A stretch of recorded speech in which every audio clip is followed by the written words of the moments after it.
Muuttopalvelu Tampere palveluksessanne riennämme avuksi tilanteessa kuin tilanteessa, tilanteen sallimissa merkeissä. Tietyöt saattavat toisinaan hidastaa matkantekoa, mutta saavumme, kun tiedossa on käteismaksu. Mukana nokkakärry, tilanteen mukaan 1 tai 2 äijää saapuu avuksenne talkooperiaatteella. Käteistä kouraa ja homma alkaa välittömästi. Yhteystiedot videolla ja blogissa ja Tampere siintää Näsijärven kimaltaessa puskien takana. Vai ollaanko täällä Pyhäjärven puolella? Kumpis tää nyt olikaan tässä meinaa mennä?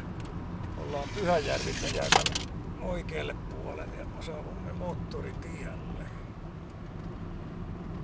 Ei muuta kuin oikein kaunista päivää heinäkuun lopussa 2015 ja homma pelittää. Näillä mennään. Teemme myös tarvittaessa pihapuiden kaatoja, pensasaitojen leikkauksia ja tyhjennämme kuolinpesiä ja toimitamme myös tarvittaessa muuttojen yhteydessä ylimääräiset roskat eri korvauksesta kierrätyskeskukseen tai roskiin. Kattellaan, sano komeet toisille ja homma tältä päivältä ohi.